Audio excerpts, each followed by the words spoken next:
محترم خواتین و حضرات، السلام علیکم۔ میں امید کرتا ہوں کہ آپ اور آپ کے گھر والے خیریت سے ہوں گے۔ تقریباً 10 سے 11 ماہ کے عرصے کے بعد ویڈیو ریکارڈ کر رہا ہوں۔ امید کرتا ہوں کہ آپ کو ہماری یہ محنت پسند آئے گی۔ بھٹو اینڈ یونائٹڈ نیشنز، یہ آج کا ہمارا ٹاپک ہے۔ ہم امید کرتے ہیں کہ آپ کو ہماری یہ محنت پسند آتی ہوگی۔ چینل پر بار بار آنے کے لیے اور ویڈیوز دیکھنے کے لیے آپ سبھی کا بہت بہت شکریہ۔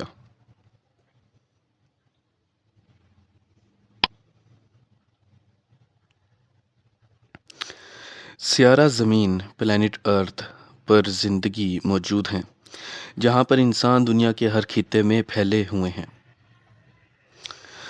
ہم نے زمین کو مختلف حصوں میں تقسیم کیا تاکہ بہتر طریقے سے اس کو پڑھ سکیں اور سمجھ سکیں۔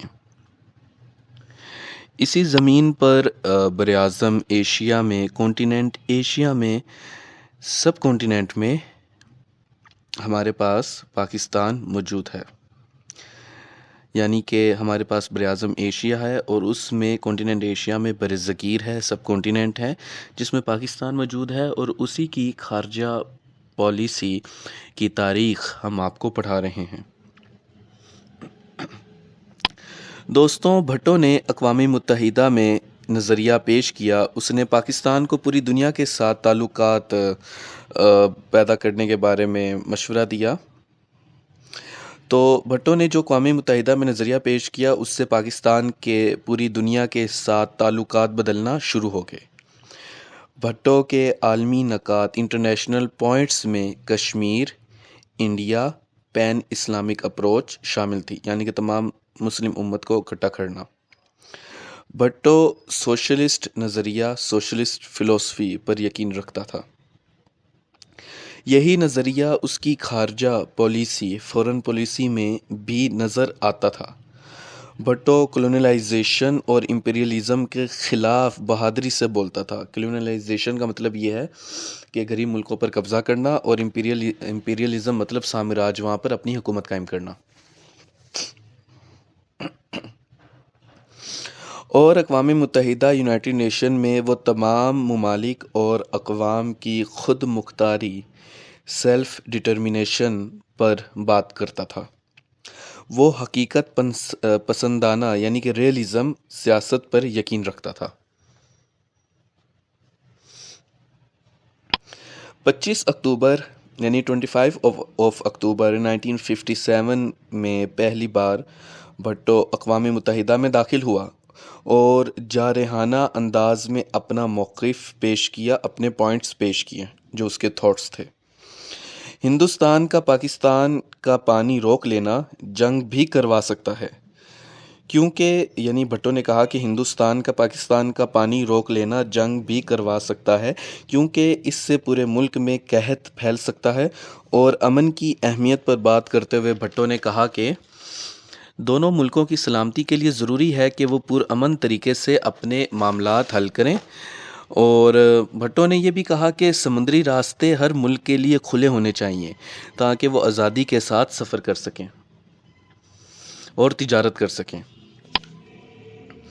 بھٹو کی یہ اقوام متحدہ میں بطور وزیر منسٹر پہلی تقریر تھی۔ بھٹو نے تیسری دنیا کے ممالک، تھرڈ ورلڈ کنٹریز کے مسائل پر بات کی تھی کہ آخر کیا وجہ تھی کہ تیسری دنیا میں خانہ جنگی، سول وار ہیں۔ اس کی وجہ یہ بتائی کہ معاشی مسائل، اکنامک ایشوز اصل میں معاشرتی اور سیاسی مسائل پیدا کرتے ہیں۔ معاشرتی یعنی سوشل، سیاسی مطلب پولیٹیکل، یعنی کہ یہ اکنامکس ہے، معاشیات ہے، پیسہ ہے، فائنانس ہے، جو کہ جس کی کمی ملکوں کے اندر سول وار، خانہ جنگی کی وجہ بنتی ہے۔ اور یہی فائنانس کے، معیشت کے، اکنامکس کے ایشو ملکوں کے اندر معاشرتی اور سیاسی یعنی کہ سوشل اینڈ پولیٹیکل ایشوز، مسائل پیدا کرتے ہیں۔ اصل میں بھٹو افریقہ اور ایشیا کے ممالک یعنی غریب ممالک کو پاکستان کی لیڈرشپ کے اندر لانا چاہتا تھا۔ یہ اس کا ویژن تھا کہ پاکستان ان تمام ممالک کا لیڈر بن کر دنیا کے سامنے پیش ہو۔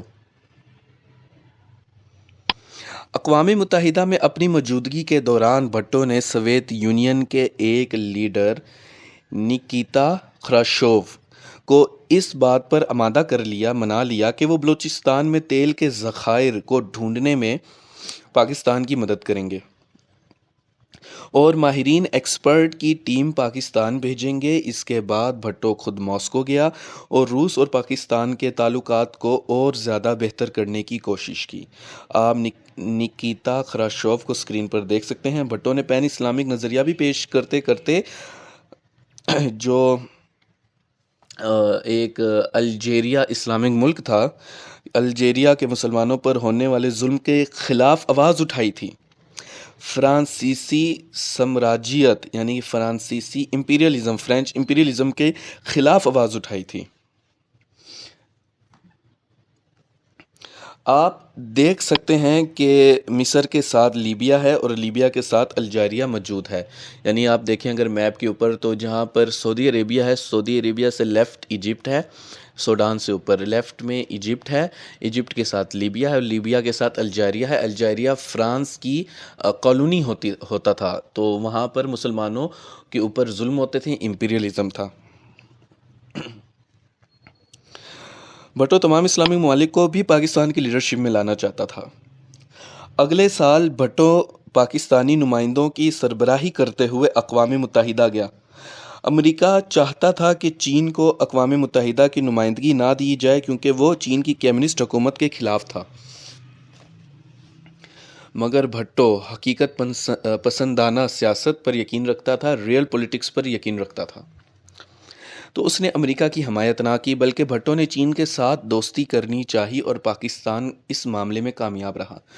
بھٹو یہ چاہتا تھا کہ پاکستان نان الائنڈ ملک بن جائے، یعنی سرد جنگ کولڈ وار میں امریکہ یا سوویت یونین کا اتحادی بننے کی بجائے خود اپنے دم پر اپنے معاملات چلائے اور دنیا میں سب سے دوستی کرے۔ اس طرح بھٹو ایشیا میں چین اور سوویت یونین سے بھی دوستی کر کے ہندوستان کو جنوبی ایشیا، ساؤتھ ایشیا میں جارحیت یعنی اگریشن کرنے سے روک سکتا تھا، کہ وہ دنیا کے زیادہ سے زیادہ ممالک سے دوستی کر سکتا تھا اور انڈیا کو بتا سکتا تھا کہ ہمارے بھی دوست ہیں۔ بھٹو نے کئی بار پاکستانی گورنمنٹ کو مشورے بھی دیے تھے کہ وہ چین اور سوویت یونین سے دشمنی نہ رکھیں۔ بھٹو بائی لیٹرلزم پر یقین رکھتا تھا، یہ ہم آپ کو پہلے پڑھا چکے ہیں۔ بائی لیٹرلزم کا مطلب یہ ہوتا ہے کہ برابری کی سطح پر معاملات حل ہوں گے، گیو اینڈ ٹیک کے اوپر معاملات حل ہوں گے، اگر ہم آپ کے کام آ رہے ہیں تو آپ بھی ہمارے کام ہو، وغیرہ وغیرہ۔ بھٹو پاکستان کو ایشیا کی بڑی طاقت بنانا چاہتا تھا۔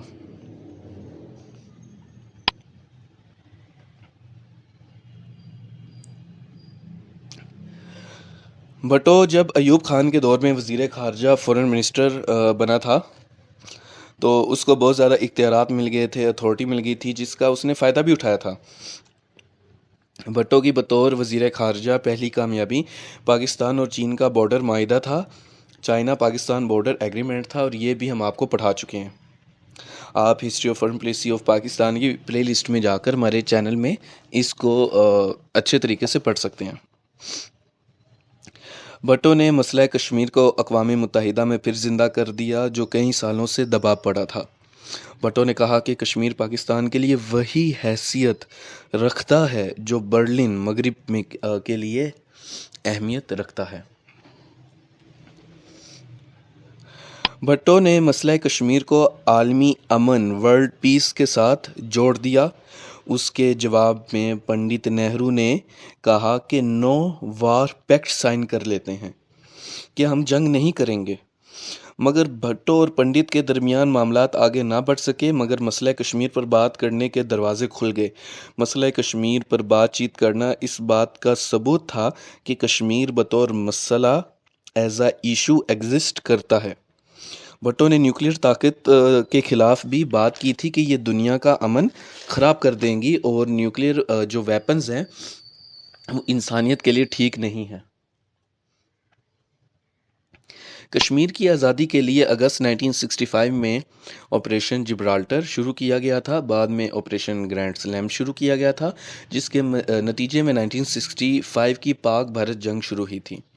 یہ بھی ہم آپ کو پڑھا چکے ہیں، آپ جا کر دیکھ سکتے ہیں۔ تو صبح 3:30 پر بھارت نے پاکستان پر حملہ کیا تھا. 6 ستمبر کی صبح جنگ شروع ہو چکی تھی.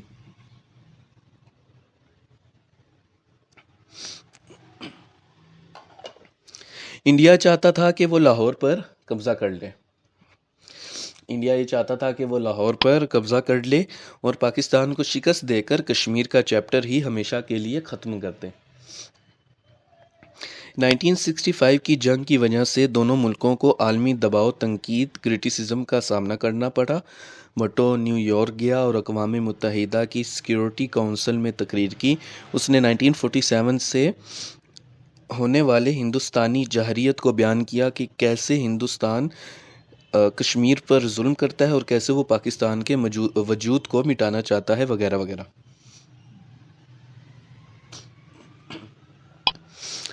بھٹو نے یہ بھی کہا کہ کشمیر کبھی بھی ہندوستان کا حصہ نہیں تھا، بلکہ اس کے لوگ، ان کا وجود یعنی آئیڈینٹی اور جسم میں بہتا لہو سب پاکستانی ہیں.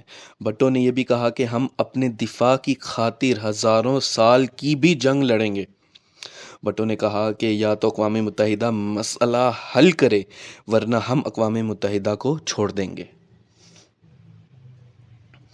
بھٹو نے انڈیا کے خلاف اتنا سخت رویہ اقوام متحدہ میں رکھا کہ وہ 1970 کے الیکشن میں مغربی پاکستان میں جیت گیا. تاکشن ڈیکلریشن بھٹو کی سیاسی زندگی کا اہم موڑ ہے. 1970 سے 1971 تک بھٹو بہت طاقتور حکمران کے طور پر دنیا میں موجود رہا. 1970 سے 1977 تک، یعنی کہ فرام 1970 ٹو 1977. تو یہاں تک کہ 1971 میں پاکستان ٹوٹنے کے باوجود بھٹو نے خود اعتمادی نہ چھوڑی اور وہ کانفیڈنٹ رہا اور اس نے قوم کو امید دی اور آگے بڑھا. مشرقی پاکستان میں عوامی لیگ جیت گئی اور مغربی پاکستان میں پاکستان پیپلز پارٹی جیت گئی، مگر بھٹو اور شیخ کے درمیان مذاکرات نہ ہو سکے اور پاکستان میں خانہ جنگی سول وار ہوئی اور پاکستان ٹوٹ گیا. شیخ مجیب الرحمان کی پارٹی کو واضح برتری حاصل تھی، مگر خانہ جنگی نے سب کچھ برباد کر دیا. یہ بھی ہم آپ کو پولیٹیکل ہسٹری آف پاکستان کی میں پڑھا چکے ہیں. پولیٹیکل ہسٹری آف پاکستان کی پلے لسٹ میں جا کر آپ ان ٹاپکس کو اسٹڈی کر سکتے ہیں.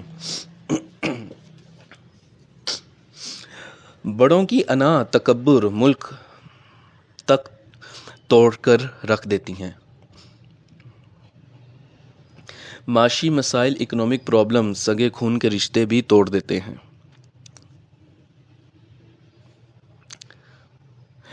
جو بڑوں کی انائیں ہیں، تکبر ہیں، وہ ہمیشہ ملک توڑ دیتے ہیں. کہ عوامی لیگ جیت گئی تھی تو بھٹو کو چاہیے تھا ان کا مینڈیٹ قبول کر لیتا، یا کچھ بھی بیچ کا رستہ نکل آتا ہے. شیخ مجیب الرحمان تھوڑی لچک دکھا جاتے ہیں، لیکن جو انا تھی، تکبر تھی، اس نے ہمارا ملک توڑ کر رکھ دیا. تو جیسے کہ آپ کو پہلے بھی بتایا گیا کہ اگر بھٹو اور شیخ کسی درمیان والے معاملے پر راضی ہو جاتے تو شاید مسائل حل ہو جاتے. معاشی مسائل، اکنامک ایشوز تو سگے بہن بھائیوں کے درمیان مسائل پیدا کر دیتے ہیں. جائیداد کے مسائل سگے بہن بھائیوں کے درمیان مسائل پیدا کر دیتے ہیں. تو یہ تو پھر ملکی سطح کے وسائل تھے اور ملکی سطح کے ریسورسز کی بات ہو رہی تھی.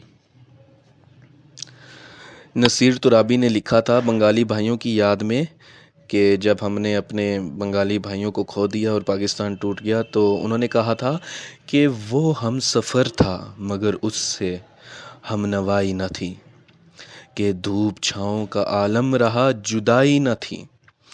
دعوتیں تھیں تغافل تھا، رنجشیں تھیں مگر بچھڑنے والے میں سب کچھ تھا مگر بے وفائی نہ تھی. بچھڑتے وقت ان آنکھوں میں تھی ہماری غزل، غزل بھی وہ جو کبھی کسی کو سنائی نہ تھی.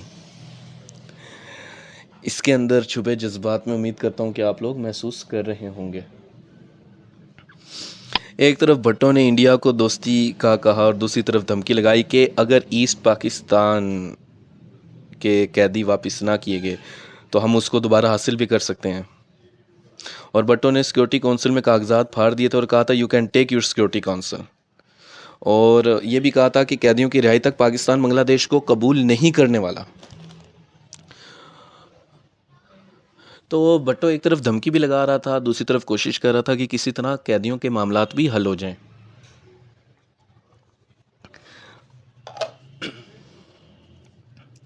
تو وہ ایک بڑا ہسٹورک مومنٹ تھا جب یونائٹڈ نیشنز میں، اقوام متحدہ میں، بھٹو نے کاغذات پھاڑ کے کہا تھا کہ میرے ملک کو میری ضرورت ہے، تو میں یہاں کیوں اپنا وقت برباد کر رہا ہوں، میں جا رہا ہوں، you can take your security council. تو یہ سمری تھی بھٹو کی یونائٹڈ نیشنز کے ساتھ تعلقات کی، عالمی ریلیشنز کی ایک بہت ہی چھوٹی سی سمری تھی۔ آپ یہ بھٹو والے دور کی پوری ویڈیوز دیکھیں گے پلے لسٹ میں، تو آپ کو اور اچھے طریقے سے آئیڈیا ہو جائے گا کہ اصل میں بھٹو کے دور میں عالمی سطح پر ہو کیا رہا تھا اور بھٹو نے ان معاملات کو کیسے حل کیا تھا۔ تو ہم امید کرتے ہیں کہ آپ کو یہ ویڈیو پسند آئی ہوگی، تو چینل پر بار بار آنے کے لیے اور ویڈیوز دیکھنے کے لیے آپ سبھی لوگوں کا بہت بہت شکریہ۔ ہم امید کرتے ہیں کہ آپ کو ہماری محنت پسند آئی ہوگی، اور ایک بہت لمبے عرصے کے بعد ہم دوبارہ ویڈیوز بنا رہے ہیں، اور ہم اسی طرح محنت کرتے رہیں گے۔ تو چینل پر بار بار آنے کے لیے اور ویڈیوز دیکھنے کے لیے آپ سبھی لوگوں کا بہت بہت شکریہ۔ اللہ حافظ۔